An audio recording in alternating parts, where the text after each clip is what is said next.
إن الحمد لله نحمده ونستعينه ونستغفره ونؤمن به ونتوكل عليه ونعوذ بالله من شرور أنفسنا ومن سيئات أعمالنا من يهده الله فلا مضل له ومن يضلله فلا هادي له وأشهد أن لا إله إلا الله وأشهد أن محمدًا عبده ورسوله يا أيها الذين آمنوا اتقوا الله حق تقاته ولا تموتن إلا وأنتم مسلمون يا أيها الناس اتقوا ربكم الذي خلقكم من نفس واحدة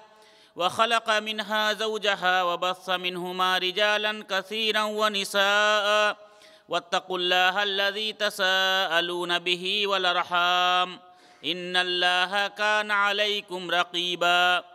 يا أيها الذين آمنوا اتقوا الله وقولوا قولا سديدا يصلح لكم أعمالكم ويغفر لكم ذنوبكم ومن يطع الله ورسوله فقد فاز فوزا عظيما أما بعد فإن خير الحديث كتاب الله وخير الهدي هدي محمد صلى الله عليه وسلم وشر الأمور محدثاتها وكل محدثة بدعة وكل بدعة ضلالة وكل ضلالة في النار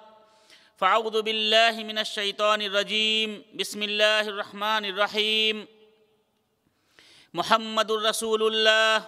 والذين معه أشداء على الكفار رحماء بينهم۔ محترم معزز دینی ملی بھائیوں، بزرگوں اور دوستوں، اللہ رب العالمین کے فضل و کرم سے ہم سیرت النبی صلی اللہ علیہ وسلم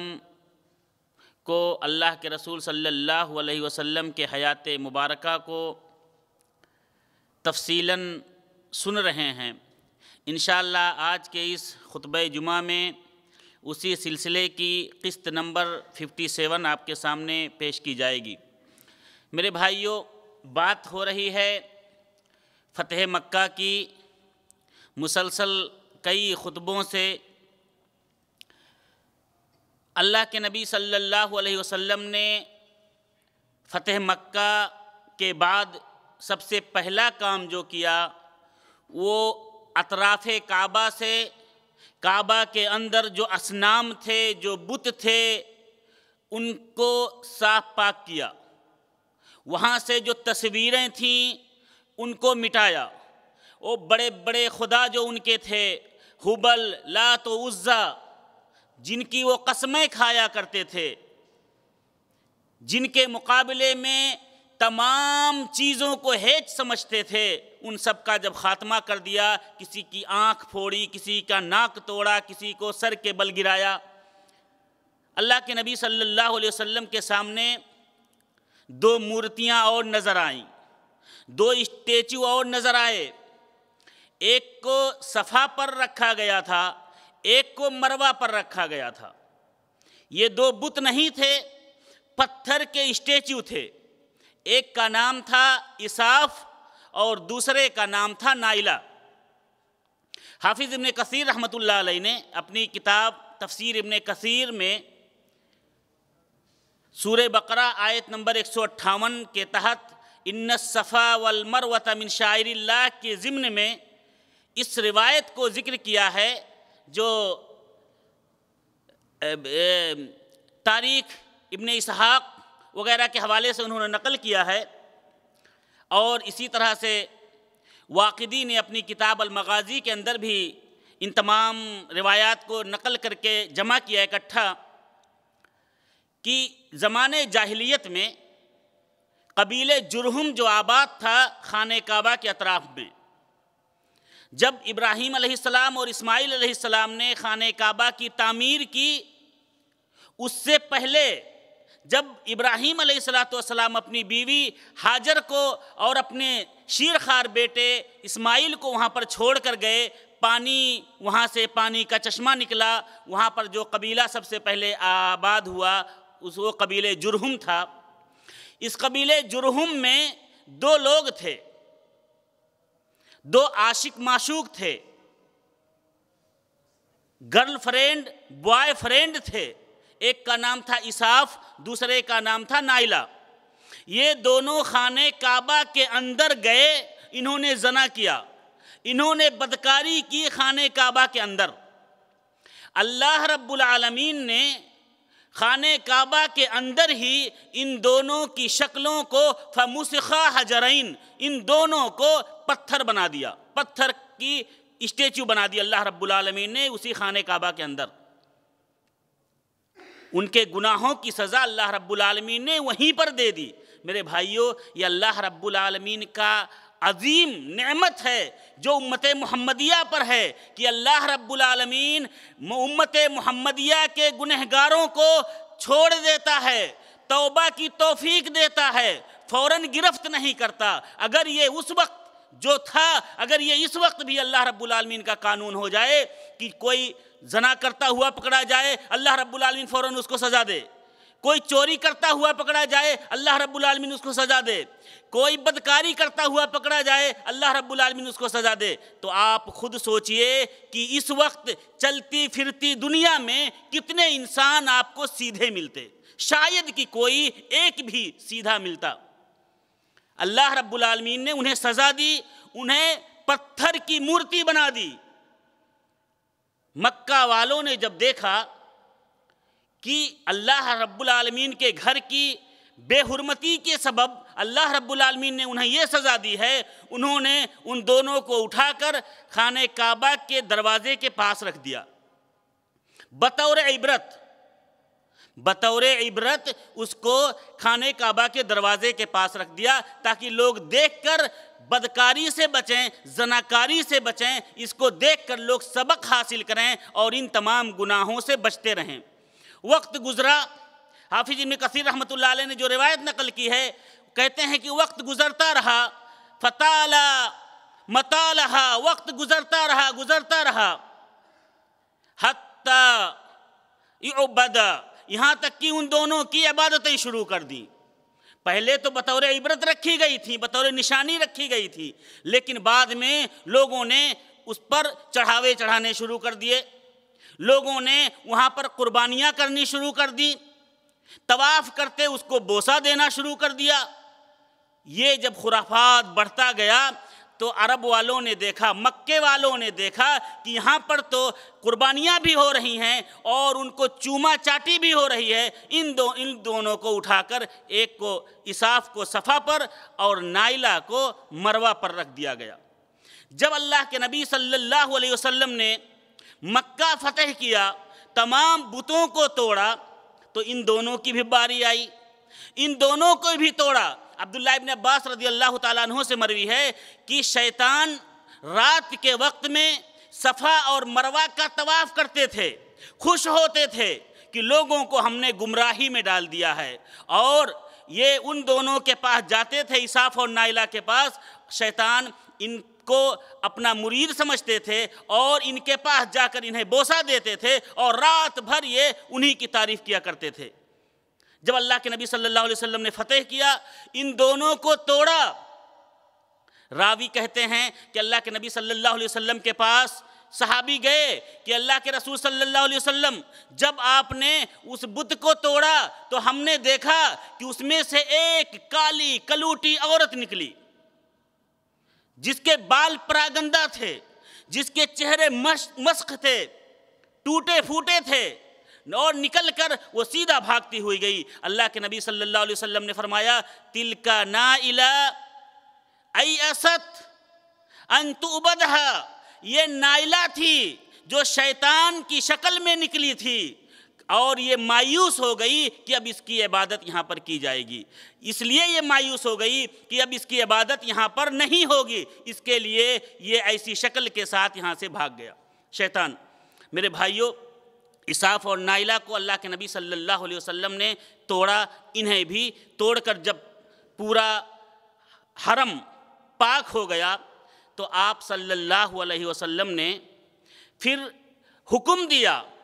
بلال رضی اللہ تعالیٰ عنہ کو۔ اور ایک چیز اور بتلا دوں میں، واقدی نے اپنی کتاب المغازی کے اندر جلد 2 صفحہ 841 میں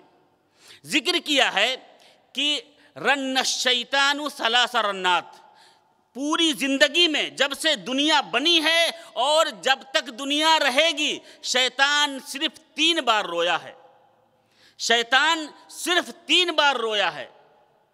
رنتن حین لعنا فتغیرت صورتہ من صورت الملائکہ، پہلا رونا اس وقت رویا تھا جب اللہ رب العالمین نے شیطان کو جنت سے نکال دیا تھا، جنت سے بے دخل کر دیا تھا، اس کو ملعون قرار دیا تھا، اس پر لعنت بھیجا تھا، اور اس کی صورت جو پہلے فرشتوں کی صورتوں سے ملتی تھی، ابلیس کی صورتیں فرشتوں کی صورتوں سے ملتی تھی، فتغیرت صورتہ عن صورت الملائکہ، اللہ رب العالمین نے ان کے چہروں کو، ان کی صورتوں کو، ان کی شکل و صورت کو فرشتوں کی صورتوں سے الگ کر دیا۔ یہ اس وقت پہلا رونا رویا تھا۔ وَرَنَّةً حِينَ رَأَى رَسُولَ اللَّهِ صلی اللہ علیہ وسلم يُصَلِّي قَائِمًا بِمَکَّہ، دوسرا رونا اس وقت رویا جب اس نے دیکھا کہ مکہ میں اللہ کے نبی صلی اللہ علیہ وسلم کھڑے ہو کر نماز پڑھ رہے ہیں۔ شیطان جب دیکھتا ہے کہ کوئی اللہ کا بندہ، اللہ کا جب کوئی بندہ اللہ کی عبادت کرتا ہے، اللہ کے سامنے کھڑے ہو کر روتا ہے، گڑ گڑاتا ہے، اپنی دعائیں کرتا ہے، تو وہ روتا ہے۔ وَرَنَّةً حِينَ افْتَتَحَ رَسُولُ اللَّهِ صلی اللہ علیہ وسلم بِمَکَّہ، اور تیسرا رونا اس وقت رویا تھا جب اللہ کے نبی صلی اللہ علیہ وسلم نے مکے کو فتح کیا تھا۔ یہ 3 بار شیطان رویا ہے میرے بھائیوں۔ اس کے بعد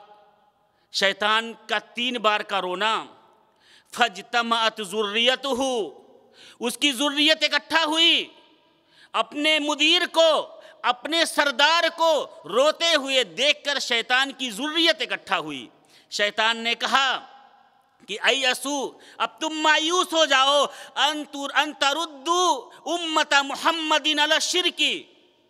ایسو ان تردو امت محمد علی الشرک، تم مایوس ہو جاؤ، اب تمہارا چال نہیں چلے گا، اب تمہارے حربے کامیاب نہیں ہوں گے، اب کبھی امت محمدیہ کو شرک پر نہیں لا سکتے ہو۔ اب کیا کرو؟ اب تم لوگ لگ جاؤ امت محمدیہ کے اندر نوحہ کو بڑھاوا دینے کے لیے، شعر و شاعری کو بڑھاوا دینے کے لیے۔ یہ شیطان کی تعلیم ہے۔ شیطان نے کہا تھا یہ مستحیل ہے کہ تم امت محمدیہ کو اب جمع کر دو شرک پر، لیکن تم کیا کام کر سکتے ہو؟ نوحہ کو، ماتم کو، چیخ و پکار کو تم عام کر سکتے ہو ان کے اندر، تم ان کے اندر شعر و شاعری کی طرف سے گمراہیاں پھیلا سکتے ہو، جاؤ اور اپنا کام کرو۔ اللہ کے نبی صلی اللہ علیہ وسلم نے جب مکہ فتح کیا تو وقت آ گیا کہ اب علی الاعلان اس بات کا اعلان کیا جائے جس بات کی اعلان کے لیے اللہ کے نبی صلی اللہ علیہ وسلم کو مکہ سے نکالا گیا تھا، جس بات کی اعلان پر ابو لہب نے اللہ کے نبی صلی اللہ علیہ وسلم کو کہا تھا تبا لک یا محمد، اللہ کے نبی صلی اللہ علیہ وسلم پر لعنت بھیجا تھا، جس اعلان پر امیہ بن خلف جیسے ملعونوں نے بلال حبشی رضی اللہ تعالیٰ عنہ جیسے مظلوموں پر ظلم و ستم کے پہاڑ ڈھائے تھے۔ اب یہ وقت آ گیا تھا کہ اس کلمہ کا اعلان کیا جائے، اس توحید کا اعلان کیا جائے۔ اللہ کے نبی صلی اللہ علیہ وسلم نے اس بات کے لیے منتخب کس کو کیا؟ منتخب اس شخص کو کیا جس کے اوپر سب سے زیادہ ستم ڈھائے گئے تھے، جس کو اسی کلمے کے سبب مکہ کے صحراؤں میں ننگے گھسیٹا گیا تھا، جس کو اسی کلمے کے سبب مکہ کے تپتے دھوپ میں پتھروں پر گھسیٹا گیا تھا، نیچے بھی پتھر رکھا جاتا تھا، اوپر بھی پتھر رکھا جاتا تھا، لیکن کس کی ہیبت سے صنم سہمے ہوئے رہتے تھے، منہ کے بل گر کے هو اللہ احد کہتے تھے۔ یہ وہ آدمی تھے جن کو بلال حبشی رضی اللہ تعالیٰ عنہ کہا جاتا ہے، بلال بن رباح رضی اللہ تعالیٰ عنہ کہا جاتا ہے، مؤذن رسول صلی اللہ علیہ وسلم کہا جاتا ہے۔ آپ نے بلال کو حکم دیا کہ اے بلال، مکے میں سب سے زیادہ تکلیفیں تم پر ڈھائی گئی ہیں، جاؤ تم خانہ کعبہ کے چھت پر چڑھ جاؤ۔ یہ پہلی بار کوئی توحید کے اعلان کے لیے خانہ کعبہ کے چھت پر چڑھا ہے اور آخری بار بھی چڑھا ہے، نہ اس سے پہلے کوئی چڑھا تھا نہ اس کے بعد کوئی چڑھا ہے۔ اللہ کے نبی صلی اللہ علیہ وسلم نے بلال رضی اللہ تعالیٰ عنہ کو بیت اللہ کے چھت پر چڑھایا، کہا جاؤ اور اعلان کرو اللہ اکبر اللہ اکبر اللہ اکبر اللہ اکبر، اشہد ان لا الہ الا اللہ اشہد ان لا الہ الا اللہ اشہد ان محمد رسول اللہ۔ جب بلال رضی اللہ تعالیٰ عنہ نے یہ توحید کی صدائیں بلند کی، اللہ رب العالمین کی وحدانیت کو بلند کیا، مکہ کے قریش کے بڑے بڑے سردار وہاں اکٹھے تھے، سب کی نگاہیں نیچی ہو گئیں، سب ذلیل و خوار ہو گئے۔ عتاب بن اسید نے کہا اللہ رب العالمین نے میرے باپ اسید کو بہت عزت بخشی ہے، اللہ رب العالمین نے انہیں یہ وقت آنے سے پہلے انہیں اس دنیا سے اٹھا لیا، وہ بہت عزیز تھے، نہیں تو آج یہ ذلت و رسوائی برداشت نہ کر سکتے تھے۔ سعید بن عاص کے کسی بیٹے نے کہا کہ ہمارے باپ سعید کو اللہ رب العالمین نے عزت دی ہے کہ اس کالے کلوٹے شخص کے اس برتاؤ کو وہ دیکھ نہیں سکے، اس سے پہلے وہ انتقال کر گئے، اللہ رب العالمین نے انہیں عزت بخشی ہے۔ حارث بن ہشام، جس کو پچھلے خطبے میں جس کے بارے میں تفصیلی بات گزری کہ اللہ کے نبی صلی اللہ علیہ وسلم نے امان دیا تھا، حارث بن ہشام نے کہا کہ اگر میں یقین کر لیتا، مجھے یقین ہو جاتا کہ یہ محمد صلی اللہ علیہ وسلم اللہ کے نبی ہیں تو میں ابھی فوراً کلمہ شہادت کا اقرار کر لیتا۔ ابو سفیان بن حرب رضی اللہ تعالیٰ عنہ جو مسلمان ہو چکے تھے وہ بھی وہاں بیٹھے تھے، کہہ رہے ہیں تم لوگوں کی باتوں میں میں حامی ہاں نہیں ملا سکتا، تم لوگوں کی باتوں میں میں نہیں آ سکتا، اللہ کی قسم اگر اپنی زبان سے میں نے ایک لفظ بھی نکالا تو یہ ذرات، یہ سنگریزے، یہ پتھریلی زمینیں اللہ کے نبی صلی اللہ علیہ وسلم کو جا کر خبر دے دیں گی۔ یہ باتیں ہو ہی رہی تھیں کہ اللہ کے نبی صلی اللہ علیہ وسلم آ کے پہنچ گئے، کہا تم لوگ ایسی ایسی باتیں کر رہے ہو، عتاب نے یہ کہا ہے، سعید بن عاص کے بیٹے نے یہ کہا ہے، حارث بن ہشام نے یہ کہا ہے، ابو سفیان نے یہاں تک کہہ دیا کہ اگر میں کچھ بولوں گا تو یہ سنگریزے آپ کو خبر دے دیں گے۔ یہ بات سنتے ہی حارث بن ہشام اور عتاب بن اسید وہاں بیٹھے ہوئے تھے،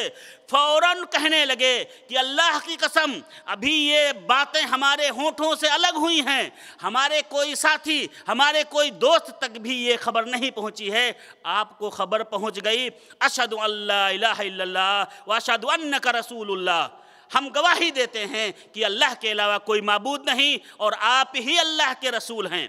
فوراً حارث بن ہشام، عتاب بن اسید وغیرہ فوراً وہیں پر مسلمان ہو جاتے ہیں۔ میرے بھائیوں، اللہ کے نبی صلی اللہ علیہ وسلم نے جب یہ اعلان کیا، اللہ کے رسول صلی اللہ علیہ وسلم کی اس اعلان کے بعد شیطان آیا ابو سفیان کے پاس، ابو سفیان کو وسوسے میں ڈالنے لگا، کہنے لگا کہ ابو سفیان یہ وقت ہے، یہ وقت ہے پھر سے تو اللہ کے نبی صلی اللہ علیہ وسلم پر حلہ بول دے۔ ابو سفیان رضی اللہ تعالیٰ عنہ کہتے ہیں کہ میرے دلوں میں یہ وسوسے ڈال رہا تھا شیطان، اور میں سوچ میں پڑ گیا کہ اگر میں ایسا کر دوں تو، ابو سفیان رضی اللہ تعالیٰ عنہ کہتے ہیں کہ شیطان نے وسوسے ڈالے اور میرے دماغ میں یہ باتیں آنے لگی کہ اگر میں ایسا کر دوں تو فجاء رسول اللہ صلی اللہ علیہ وسلم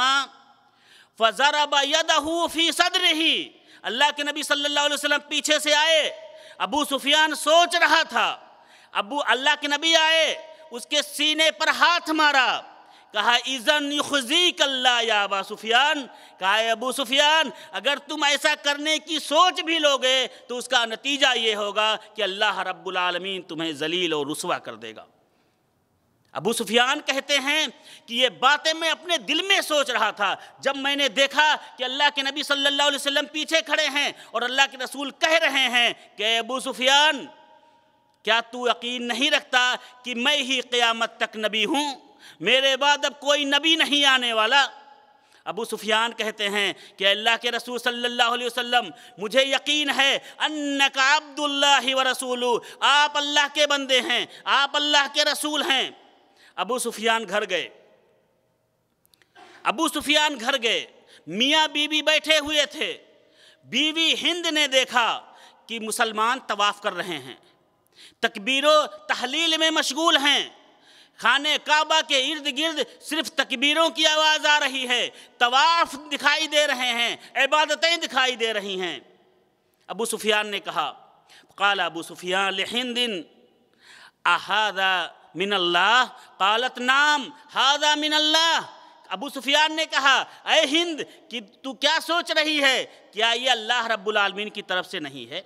انہوں نے کہا، قالت نعم ھذا من اللہ، کہا ہاں ابو سفیان یہ من جانب اللہ ہے، یہ اللہ رب العالمین کی جانب ہے۔ یہ سب باتیں ہوئیں۔ ثم اصبح فغدا ابو سفیان الی رسول اللہ صلی اللہ علیہ وسلم۔ ابو سفیان نے صبح کے وقت اللہ کے نبی صلی اللہ علیہ وسلم کے پاس ابو سفیان گئے۔ ابو سفیان کے ابھی اللہ کے نبی صلی اللہ علیہ وسلم کے پاس پہنچے ہی تھے۔ فقال رسول اللہ صلی اللہ علیہ وسلم قلت لہند اھذا من اللہ؟ قالت نعم ھذا من اللہ۔ جو پوری گفتگو ہوئی تھی میاں بیوی کی، اللہ کے نبی صلی اللہ علیہ وسلم کو اللہ رب العالمین نے خبر دے دی۔ اللہ کے رسول صلی اللہ علیہ وسلم نے پوچھا، ابو سفیان کیا تم نے ہند سے نہیں کہا تھا کہ کیا یہ اللہ رب العالمین کی طرف سے ہے؟ تو ہند نے کہا تھا، ہاں ابو سفیان یہ اللہ رب العالمین کی طرف سے ہے۔ فوراً ابو سفیان کہتے ہیں فوراً پھر میں نے اپنے کلمے کی تجدید کی، اور پھر میں نے کلمہ پڑھا، اور پھر میں نے اللہ کے رسول صلی اللہ علیہ وسلم کی رسالت کی گواہی دی۔ میرے بھائیوں، اللہ کے نبی صلی اللہ علیہ وسلم کے سامنے مکہ پاک ہو گیا، مکے کے اوپر کلمہ توحید بلند ہوا، مکے کے اوپر تمام بتوں کو انکار کیا گیا، تمام معبودان باطلہ کا انکار کیا گیا۔ اس کے بعد ایک اور نشانی پوری ہوئی۔ حضرت عثمان بن ابی طلحہ عبدری رضی اللہ تعالیٰ عنہ، یہ وہ صحابی ہیں جن کے بارے میں مفصل بات گزر چکی ہے کہ جب یہ خالد بن ولید رضی اللہ تعالیٰ عنہ، عمرو بن عاص رضی اللہ تعالیٰ عنہ اور عثمان بن ابی طلحہ رضی اللہ تعالیٰ عنہ، جب یہ تینوں ایک ساتھ فتح مکہ سے کچھ ہی مہینوں پہلے مسلمان ہوئے تھے، اللہ کے رسول صلی اللہ علیہ وسلم نے جب انہیں دیکھا تھا مدینے میں تو کہا تھا قد القت مکۃ افلاز کبدھا، آج مکہ نے اپنے جگر گوشوں کو ہمارے حوالے کر دیا۔ مکہ کے جگر گوشے قرار دیا تھا اللہ رب العالمین نے عثمان بن ابی طلحہ کو، خالد بن ولید کو اور عمرو بن عاص رضی اللہ تعالیٰ عنہ کو۔ میرے بھائیوں، یہ عثمان بن ابی طلحہ رضی اللہ تعالیٰ عنہ کہتے ہیں کہ مکہ کے خانہ کعبہ کی چابی ہمیشہ بنی عبد الدار میں تھی، قبیلے بنو عبد الدار میں مفتاح کعبہ ہمیشہ رکھی جاتی تھی۔ کہتے ہیں کہ جب ایک وقت زمانے جاہلیت میں ہم خانہ کعبہ کو ہفتے میں 2 دن کھولا کرتے تھے، سوموار کے دن اور جمعرات کے دن۔ جب ہم خانہ کعبہ کھولتے، اللہ کے نبی صلی اللہ علیہ وسلم آتے، ہم انہیں اندر داخل نہیں ہونے دیتے تھے، ان کو وہاں سے ہٹا دیتے تھے۔ ایک دن اللہ کے نبی صلی اللہ علیہ وسلم تشریف فرما تھے، میں نے کہا کہ آپ کو اندر جانے کی اجازت نہیں ہے، تمام اشراف قریش اندر جا رہے تھے، ہم نے اللہ کے نبی صلی اللہ علیہ وسلم کو سختی سے منع کر دیا۔ اس وقت تھے یہ دشمن تھے۔ اللہ کے رسول صلی اللہ علیہ وسلم نے اس وقت ایک بات کہی تھی کہ اے عثمان، یاد رکھو کہ ایک دن آئے گا کہ یہ خانہ کعبہ کی چابی میرے ہاتھ میں ہوگی، اور میں جسے چاہوں گا یہ خانہ کعبہ کی چابی اس کے ہاتھ میں دوں گا۔ عثمان بن ابی طلحہ رضی اللہ تعالیٰ عنہ کہتے ہیں کہ یہ دن آیا، اللہ کے نبی صلی اللہ علیہ وسلم نے وہ چابی منگائی، وہ چابی لائی گئی، اللہ کے رسول صلی اللہ علیہ وسلم نے اپنے ہاتھ میں لیا، ہاتھ میں لے کر پھر مجھے واپس کر دیا۔ کہا اے عثمان، یہ چابی کے حقدار تم ہو، یہ چابی کو تم رکھو،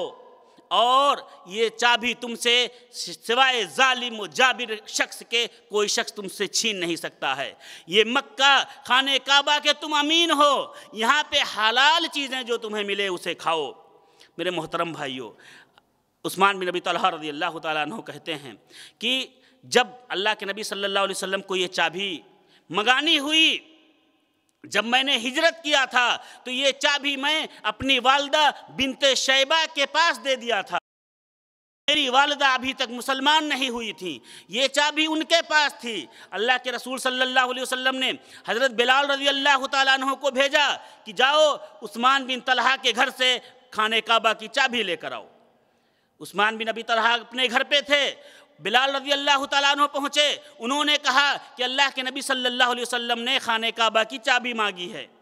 بلال رضی اللہ تعالیٰ عنہ نے کہا، جب پیغام دیا، عثمان بن ابی طلحہ اپنی والدہ کے پاس گئے، بنت شیبہ کے پاس، انہوں نے کہا امی جان، اللہ کے نبی صلی اللہ علیہ وسلم یہ چابی مانگ رہے ہیں۔ ماں نے کہا بیٹے تو کتنا نالائق ہے، کتنا گر گیا ہے کہ آج مکہ کی امانت دوسروں کے حوالے کر رہا ہے، یہ امانت جو ڈے ون سے چلا آ رہا ہے اور آج تو اسے دوسرے کے حوالے کرے گا۔ عثمان نے کہا اے امی جان، اگر آپ ہمیں نہیں دیں گی تو اللہ کے نبی صلی اللہ علیہ وسلم دوسروں کو بھیجیں گے، وہ زبردستی آپ سے لے کر چلے جائیں گے۔ اصرار کرتے رہے۔ ماں نے کہا ثم ادخلته في حجزتها وقالت اي رجل يدخل يده ها هنا۔ چابی لی تھی ہاتھ میں، جو سلوار کا پہنی تھی، جو ازار پہنی تھی، اس کے اندر انہوں نے وہ چابی کو چھپا لیا۔ کہا کہ کون مرد ہے جو مرد اپنا ہاتھ یہاں ڈال کر اس چابی کو نکالے گا؟ عثمان بن ابی طلحہ رضی اللہ تعالیٰ عنہ اصرار کر رہے تھے۔ اتنے میں ابو بکر صدیق رضی اللہ تعالیٰ عنہ اور عمر فاروق رضی اللہ تعالیٰ عنہ پہنچ گئے۔ انہوں نے آواز دی، عمر فاروق رضی اللہ تعالیٰ عنہ نے کہا اے عثمان بہت دیر لگا دی، کیا ہوا؟ جب عمر رضی اللہ تعالیٰ عنہ کی آواز سنی ماں نے کہا کہ وہ ڈر گئی، کیونکہ عمر رضی اللہ تعالیٰ عنہ قریش پر بہت سخت تھے۔ انہوں نے کہا بیٹے یہ لے، تو چابی لے لے، بجائے اس کے کہ یہ چابی بنو عدی میں چلی جائے، بنو تمیم میں چلی جائے، تو ہی لے لے، تیرے پاس رہے گی تو زیادہ بہتر ہے۔ ماں نے وہ چابی دی۔ چابی لے کر اللہ کے رسول صلی اللہ علیہ وسلم کے پاس عثمان رضی اللہ تعالیٰ عنہ آئے، کہتے ہیں وہ چابی میں نے اللہ کے نبی کو دیا، اللہ کے نبی صلی اللہ علیہ وسلم نے مجھے واپس کر دیا۔ پھر مجھے آپ صلی اللہ علیہ وسلم نے وہ واقعہ بتلایا زمانے جاہلیت والا۔ کہا اے عثمان کیا تمہیں یاد ہے کہ میں نے تم سے کہا تھا کہ یہ چابی ایک دن میرے ہاتھ میں ہوگی اور میں جسے چاہوں گا دوں گا۔ جب اللہ کے نبی صلی اللہ علیہ وسلم کے ہاتھ میں چابی ہے، علی رضی اللہ تعالیٰ عنہ پہنچ گئے، کہا اللہ کے نبی صلی اللہ علیہ وسلم ہمارے خاندان میں شکایت ہے، ہمارے خاندان میں حاجیوں کو پانی پلانے کی ذمہ داری ہے، یہ چابی والی ذمہ داری بھی دے دیجئے، حجابت والی ذمہ داری بھی دے دیجئے۔ عباس رضی اللہ تعالیٰ عنہ پہنچ گئے، کہا اللہ کے رسول صلی اللہ علیہ وسلم میرے ماں باپ آپ پر قربان ہوں، یہ ذمہ داری ہمیں دے دیجئے، یہ چابی والی ذمہ داری بھی ہمیں دے دیجئے، ہمارے پاس شکایت ہے، حجابت بھی دے دیجئے۔ دوسرے قریش پہنچ گئے، کہنے لگے یہ ذمہ داری ہمیں دے دیجئے۔ میرے بھائیوں، نیکی کے کاموں میں ذمہ داری سے نہیں ہٹنا چاہیے۔ کوشش کرنی چاہیے کہ جب نیکی کا کام ہو، اللہ کے رسول صلی اللہ علیہ وسلم اور اللہ رب العالمین کے پیغامات کو آگے بڑھانے کا کام ہو، تو آگے بڑھ کر، سب سے آگے بڑھ کر اس ذمہ داری کو قبول کرنا چاہیے۔ ذمہ داری جب قبول ہوتی ہے تو اللہ رب العالمین کے ہاں وہ بندہ محبوب ہوتا ہے، یہ اللہ رب العالمین کی توفیق سے ہوتی ہے۔ ذمہ داری جو شریعت کی ذمہ داری ہو، جو اسلامی کی ذمہ داری ہو، جو دین و اسلام کی تبلیغ کی ذمہ داری ہو، یہ ذمہ داری توفیق اللہ رب العالمین صرف اپنے سلیکٹڈ بندوں کو دیتا ہے۔ اللہ کے نبی صلی اللہ علیہ وسلم نے کہا نہیں، اے عباس آپ جس چیز کے ضرورت مند ہیں میں وہ آپ کو دوں گا، جس چیز کی ضرورت آپ کو نہیں ہے میں اسے نہیں دوں گا۔ آپ صلی اللہ علیہ وسلم نے عثمان بن ابی طلحہ رضی اللہ تعالیٰ عنہ کے حوالے کیا چابی، اور کہا کہ یہ چابی آپ لے لیں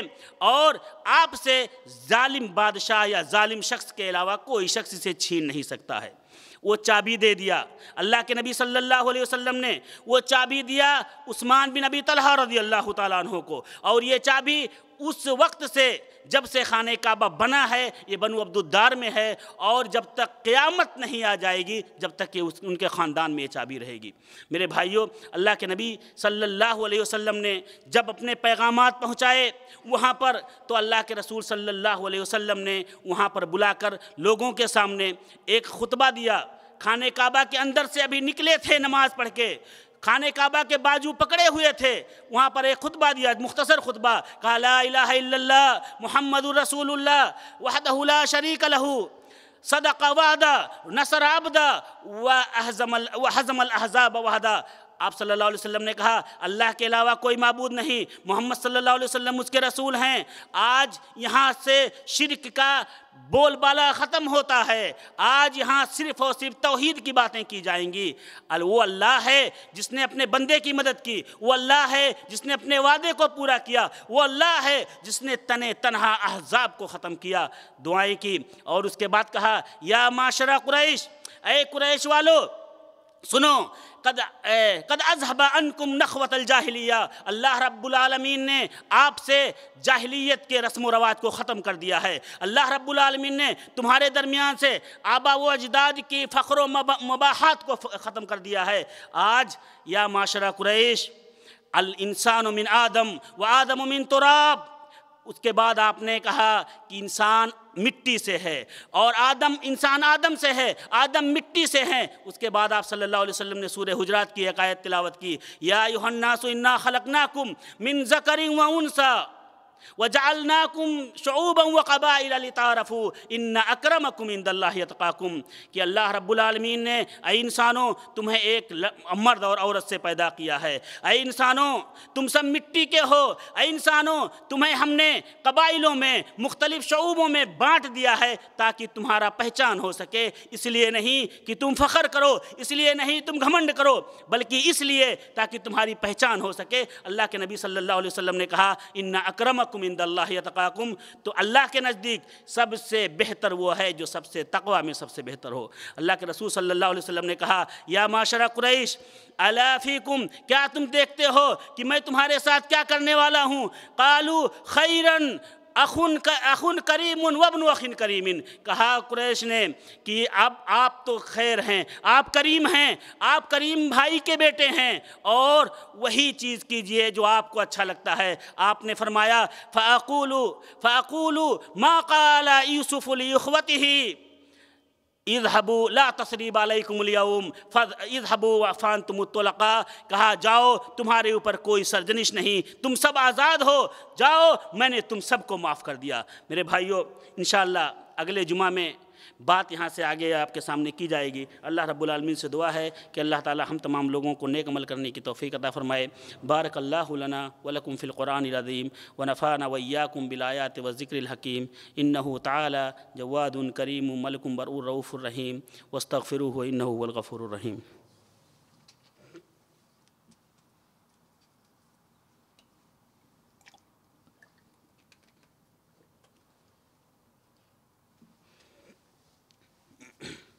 ان الحمد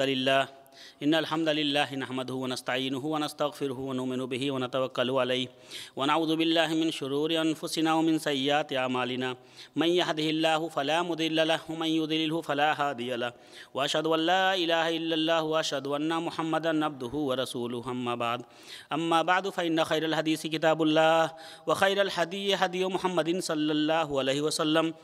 وشر الامور محدثاتها وكل محدثة بدعة وكل بدعة ضلالة وكل ضلالة في النار فاعوذ بالله من الشيطان الرجيم بسم الله الرحمن الرحيم ان الله وملائكته يصلون على النبي يا أيها الذين آمنوا صلوا عليه وسلموا تسليما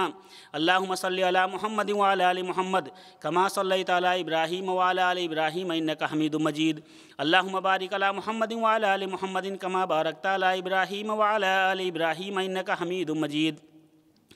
میرے بھائیو اللہ رب العالمین سے دعا ہے کہ اللہ تعالی ہم تمام لوگوں کو خیر کی توفیق عطا فرمائے۔ الہ العالمین